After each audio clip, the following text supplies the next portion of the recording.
విశాఖ ఉక్కు ఆంధ్రుల హక్కు.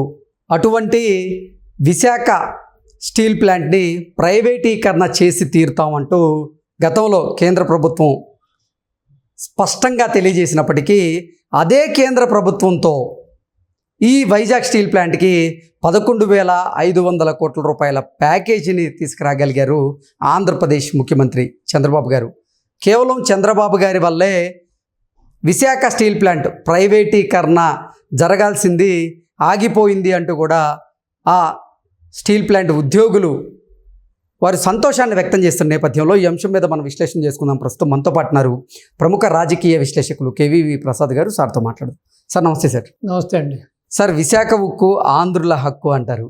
అటువంటి విశాఖ ఉక్కు కర్మాగారాన్ని ఎట్టి పరిస్థితుల్లోనూ మేము ప్రైవేటీకరణ చేసి తీరుతాం అంటూ గతంలో కేంద్రం ప్రకటించిన నేపథ్యంలో అదే కేంద్ర ప్రభుత్వంతో ఇప్పుడు విశాఖ స్టీల్ ప్లాంట్కి 11,500 కోట్ల రూపాయల ప్యాకేజీని తీసుకురాగలిగిన ఏకైక నాయకుడు ఆంధ్రప్రదేశ్ ముఖ్యమంత్రి వర్యులు నారా చంద్రబాబు గారు.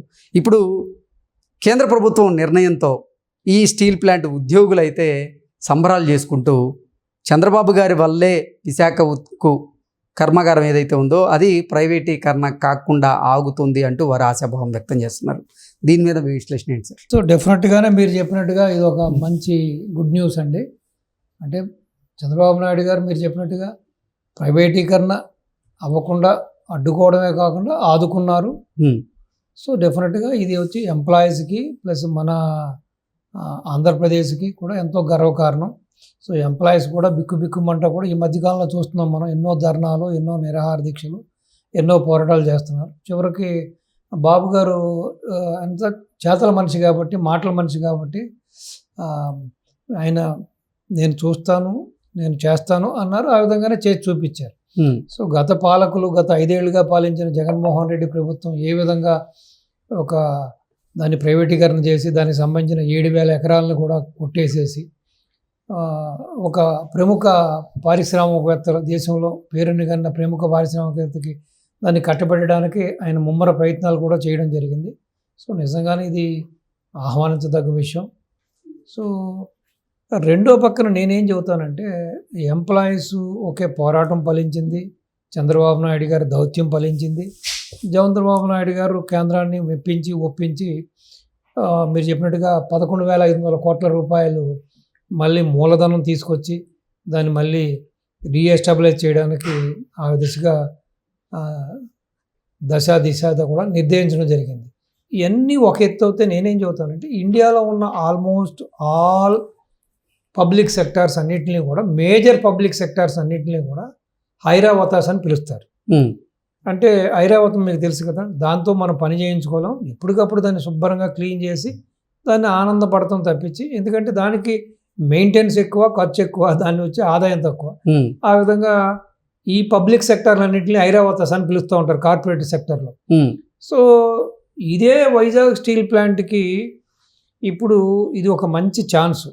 దీన్ని ఎంప్లాయీస్, మేనేజ్మెంటు ఏ విధంగా ఉపయోగించుకుంటున్నది కూడా చాలా ముఖ్యం.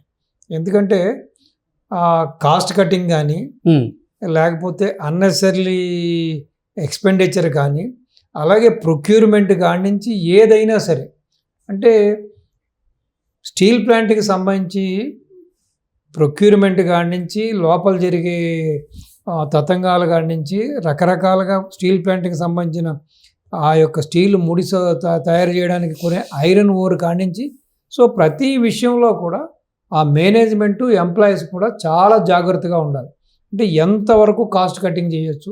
సో నేను విన్నది ఏంటంటే సాధారణంగా ఇప్పుడు మీరు చూసారు ఐరన్ ఓర్లో A grade, B grade, C grade ఉంటుంది. సో కొంతమంది కాంట్రాక్టర్లు, కొంతమంది సప్లయర్స్ తోటి కుమ్మక్కయ్యి లోపల ఉన్న మేనేజ్మెంటు ఏ గ్రేడ్ పేరు చెప్పి సి గ్రేడ్ కొనడం, ఈ విధంగా కూడా సంస్థకి నష్టాలు చేస్తున్నారు. దానివల్ల కూడా నష్టాలు వస్తాయి. ఇప్పుడు నేనేం చెబుతానంటే ఇప్పుడు JSW, టాటా, ఈ మిగతాలో ఇలా చిన్నగా చాలా ప్రైవేట్ ప్లేయర్స్ ఉన్నారు స్టీల్ ప్లాంట్ విషయంలో. వాళ్ళందరికీ రాని నష్టాలు, వాళ్ళందరికీ వస్తున్న లాభాలు మీకు ఎందుకు రావట్లేదు? అంటే డెఫినెట్గా మీ దగ్గర డొల్లతనం ఉంది, మీ మేనేజ్మెంట్లో తప్పు ఉంది, మీలో తప్పు ఉంది. ఇప్పుడు ప్రతిసారి కూడా ఈ విధంగా ఇంత పెద్ద ప్యాకేజ్ ఇవ్వడం అనేది కష్టం. ఒకసారి ఛాన్స్ ఇస్తారు, 2 సార్లు ఛాన్స్ ఇస్తారు, ఇప్పటికే చాలా ఛాన్సులు ఇచ్చారు. సో కాబట్టి ఈ వచ్చిన అవకాశాన్ని ఆ యొక్క స్టీల్ ఫ్యాక్టరీ మేనేజ్మెంట్ కానీ ఎంప్లాయీస్ కూడా సద్వినియోగం చేసుకోవాలి. ఎక్కడ కూడా స్పిల్లేజ్ లేకుండా, అదేవిధంగా బయటికి అమ్మే మెటీరియల్ని కూడా మంచి మెటీరియల్ కూడా స్క్రాప్ మెటీరియల్ కింద అమ్మేయడం, ఇలా రకరకాలుగా జరుగుతూ ఉంటాయని చెప్పి చాలామంది మిత్రులు చెప్పడం జరిగింది. ఈవెన్ నేను పేరు చెప్పదలుచుకోలేదు. నాకు తెలిసి నాతో చదువుకున్న వ్యక్తికి కూడా మంచి కీ పొజిషన్లో అదే వైజాగ్ స్టీల్ ప్లాంట్లో జాబ్లో ఉన్నాడు. అతను చాలా దిగ్భ్రాంతికరమైన విషయాలు చాలా చెప్పాడు. ఏ విధంగా మిస్మేనేజ్మెంట్ జరుగుతుంది, ఏ విధంగా ఈ యొక్క మేనేజ్మెంట్ సరిగ్గా ఉండకుండానే ఈ నష్టాలకు రావడం కారణం ఏంటనేది రకరకాల కారణాలు. ఈవెన్ వాళ్ళు ఇచ్చే కాంట్రాక్ట్స్ కానీ, సబ్ కాంట్రాక్ట్స్ కానీ,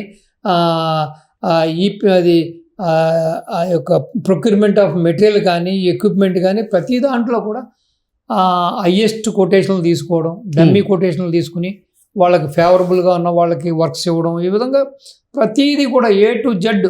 సో స్టీల్ ప్లాంట్కి ఏదైతే యాక్టివిటీ ఉంటుందో ప్రతి యాక్టివిటీలో కూడా ఎక్కువ ప్రైజింగ్కి బయటికి ఆర్డర్స్ ఇవ్వడం, అలాగే బయటికి పంపించే మెటీరియల్ అన్నిటిని కూడా మంచి మెటీరియల్ని కూడా స్క్రాప్ మెటీరియల్ అని, రిజెక్టెడ్ మెటీరియల్ అని బయటికి త్రో అవే ప్రైస్కి అమ్మడం, దీనివల్ల కూడా స్టీల్ ప్లాంట్ నష్టాల్లో నడుస్తుందని చెప్పి నా మిత్రుడు స్వయంగా నాకు చెప్పడం జరిగింది. కాబట్టి నేనేమంటానంటే ఎన్నిటిని కూడా ఇప్పుడు మీరు పోరాడారు, మీ తరపున ఈ ఉమ్మడి ప్రభుత్వం మీ తరపున నిలబడింది, చంద్రబాబు నాయుడు గారు తన మాట నిలబెట్టుకున్నారు కాబట్టి ఈ రోజున మీకు మంచి ప్యాకేజ్ ఇచ్చారు. సో ఇక మీదట ఆ స్టీల్ ప్లాంట్ని లాభాల్లోకి తీసుకెళ్ళి నష్టాలు రాకుండా మీరు మంచి లాభాలు చూపించి ద్వారా మీరు కూడా లబ్ధి పొంది, మీరు కూడా మంచి బోనస్లు పొందుతూ, మీరు కూడా మంచి శాలరీస్ పొందుతూ మీ సంస్థను కాపాడుకోవాల్సిన గురుతర బాధ్యత ఆ యొక్క స్టీల్ ఫ్యాక్టరీ ఏదైతే ఉందో దాని మేనేజ్మెంట్ మీద, దాని యొక్క వైజాగ్ స్టీల్స్ ఏదో ఉందో ఆ యొక్క ఎంప్లాయీస్ మీద ఉంది. సార్, గతంలో అసలు ఈ విశాఖ స్టీల్ ప్లాంట్ని ప్రైవేటీకరణ చేసి తీరుతామని చెప్పినటువంటి కేంద్రం ద్వారానే ఇప్పుడు చంద్రబాబు గారు అదే విశాఖ స్టీల్ ప్లాంట్కి 11,500 కోట్ల రూపాయల ప్యాకేజీని తీసుకురాగలిగారు. ఏంటి అసలు దీన్ని ఎలా చూడొచ్చు? డెఫినెట్గా ఇది చాలా గొప్ప విషయం కదా. అసలు కంకణం కట్టుకున్నారు వాళ్ళు, సెంట్రల్ గవర్నమెంట్ కంకణం కట్టుకున్నారు ఈ విషయంలో. ఎందుకంటే మెయిన్ ప్రధానమైన కారణం ఏంటంటే నష్టం. ఎంత వీళ్ళకి ప్యాకేజ్ ఇస్తున్నా, ఎంత ఫండ్స్ ఇస్తున్నా కూడా ప్రతిసారి కూడా వీళ్ళు ఆ నష్టాల బాటలోనే ప్రయాణిస్తున్నారు. దానివల్ల ఇప్పుడు సెంట్రల్ గవర్నమెంట్ కూడా ఏంటంటే డిస్ఇన్వెస్ట్మెంట్స్ అంటారు, వాళ్ళ యొక్క భారాన్ని, ఆ ఎక్స్పెండిచర్ భారాన్ని తగ్గించుకోవడం కోసం మనం చూసాం. దేశంలో ఎన్నో ప్రముఖ సంస్థలన్నింటినీ కూడా, పబ్లిక్ సెక్టార్లో ఉన్న ప్రముఖ సంస్థలు కూడా ప్రైవేట్ చేతులకు వెళ్ళిపోయినాయి. లైక్ మీరు చెప్పినట్టుగా ఈ యొక్క సీ పోర్ట్స్ కానీ, లేకపోతే ఎయిర్పోర్ట్స్ కానీ, ఇలా చాలా కొన్ని ప్రభుత్వ రంగ సంస్థలు కూడా ఈ విధంగా అయినాయి. ఎందుకంటే ఎక్కడ కూడా వీళ్ళు రూపాయి ఆదాయం చూపించారు గవర్నమెంట్కి. ఎప్పుడు చూసినా లాసు, ఎప్పుడు చూసినా ప్యాకేజ్ ఇవ్వడం, మళ్ళీ లాసు. ఈ విధంగా మీరు చూస్తుంటారు. కొన్ని సహకార చక్కెర ఫ్యాక్టరీలో కూడా ఇదే తంతు. ఏదైతే స్టేట్ గవర్నమెంట్, సెంట్రల్ గవర్నమెంట్ కొన్ని రన్ చేసే చక్కెర ఫ్యాక్టరీలు ఉన్నాయో, అలాగే సిమెంట్ ఫ్యాక్టరీలు కొన్ని ఉన్నాయో ఒకప్పుడు, అవి కూడా లాసు. ఎందుకంటే ప్యూర్లీ ఇది మేనేజ్మెంట్ యొక్క మిస్టేక్. వాళ్ళు కొంతమంది గుత్తేదారులతోటి ఏకమయ్యి వాళ్ళ స్వలాభం కోసం, వాళ్ళ స్వార్థం కోసం ఈ విధంగా సంస్థల్ని నాశనం చేసిన ఉదంతాలు ఎన్నో ఉన్నాయి.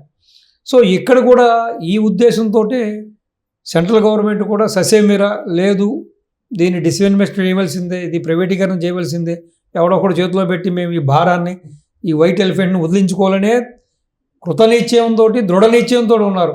మరి అటువంటి సెంట్రల్ని మెప్పించి, వాళ్ళని ఒప్పించి ఈ రోజున బాబు గారు ఇటువంటి యొక్క మంచి ప్యాకేజ్, మీరు చెప్పినట్టు 11,500 కోట్ల రూపాయల ప్యాకేజ్ తీసుకొచ్చారు. కాబట్టి ఆయన డ్యూటీ ఆయన అయిపోయింది.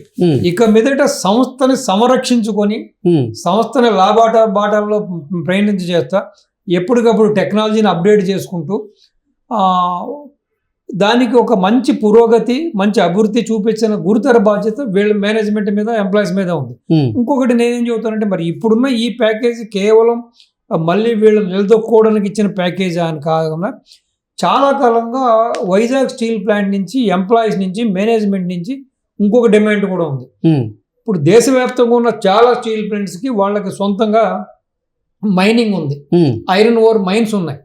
సో అదేవిధంగా ఈ స్టీల్ ప్లాంట్కి కూడా ఓన్ మైన్స్ ఎక్కడన్నా అది ఒరిస్సా కానీ ఎక్కడైనా కూడా వాళ్ళు కేటాయిస్తే సో డెఫినెట్గా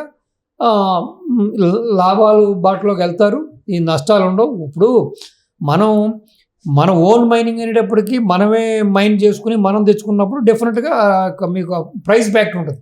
అలా కాకుండా ఒక ప్రైవేట్ వ్యక్తి నుంచి మనం కొనాలంటే కూడా అతను ప్రాఫిట్ అన్నీ కలిపితే మనకి అక్కడ మన ప్రాఫిట్ లెస్ అయిపోతుంది. సో ఓన్ మైనింగ్ అయ్యేటప్పటికి ఏంటంటే మీకు ఇప్పుడు సపోజ్ బయట ఒక వస్తువు 100 రూపాయలు దొరుకుతుందంటే మన ఓన్ మైనింగ్ అంటే అట్లీస్ట్ 50-60 రూపీస్లో మనకు వచ్చేస్తుంది. సో కాబట్టి ఆ దిశగా కూడా సెంట్రల్ని ఒప్పించి మన గౌరవ ముఖ్యమంత్రి గారు స్టీల్ ప్లాంట్కి ఎనీవో ప్యాకేజ్ ఇప్పించారు. కాబట్టి అలాగే ఓన్గా మైనింగ్ కూడా ఐరన్ ఓన్ మైనింగ్ కూడా మైన్స్ ఇప్పిస్తే సో డెఫినెట్గా బాగుంటుంది. సేమ్ టైం ఇటు సెంట్రల్ గవర్నమెంట్ కానీ స్టేట్ గవర్నమెంట్ కానీ ఒక థర్డ్ పార్టీ ఇన్స్పెక్షన్ పెట్టి ఒక థర్డ్ పార్టీ మానిటరీ సెల్ని పెట్టి ఎప్పటికప్పుడు అక్కడ జరుగుతున్న టెండరింగ్ కానీ ప్రక్రియ కానీ ప్రొక్యూర్మెంట్లో కానీ అలాగే అక్కడ ఏం ప్రొడ్యూస్ చేస్తున్నారు, ఏం బయటికి వెళ్తుంది, ఏం బయటకు వస్తుంది అనేది కూడా క్షుణ్ణంగా పరిశీలించి ఎక్కడెక్కడైతే స్పిల్లేజ్ ఉందో, ఎక్కడెక్కడైతే లూప్ హోల్స్ ఉన్నాయో, ఎక్కడెక్కడైతే అవకతవకలు ఉన్నాయో అన్నీ అరికడితే డెఫినెట్గా భవిష్యత్తులో ఈ రోజున మనం ప్రపంచంలో ఉన్న ఆర్సీ మెటల్ గురించో లేకపోతే టాటా స్టీల్ గురించో లేకపోతే జేఎస్డబ్ల్యూ గురించో ఇలాగ అనేక ప్రముఖ సంస్థల గురించి ఎలాగైతే చెప్పుకుంటున్నామో రేపొద్దున ఈ వైజాగ్ స్టీల్ ప్లాంట్ కూడా ఆ దిశగానే పయనిస్తుందని, ఆ దిశగానే అభివృద్ధి బాటలో వెళ్తాక ఆస్కారం ఉంది. కాబట్టి ఇప్పుడు 90% యొక్క గురుతర బాధ్యత మీరు చెప్పినట్టుగా ఎంప్లాయీస్ మేనేజ్మెంటే ఉంది. ఆ సంస్థను కాపాడుకుని లాభాల బాటలోకి తీసుకెళ్ళి వలసిన బాధ్యత వాళ్ళ దగ్గర ఉంది. అంతకుముందు చాలామంది చాలా బాధ్యతారహితంగా రకరకాలుగా చూసాం. ఇప్పుడు స్టీల్ ప్లాంట్లో వచ్చే ప్రతీదీ కూడా అక్కడ వచ్చే యాష్ కాడించి లేకపోతే ఏదైనా సరే ప్రతీదీ కూడా అమూల్యమైందే. ఈ రోజున ఆ యొక్క ప్రతీదీ కూడా ఈవెన్ సిమెంట్ ఫ్యాక్టరీలో కూడా యూజ్ చేస్తున్నారు.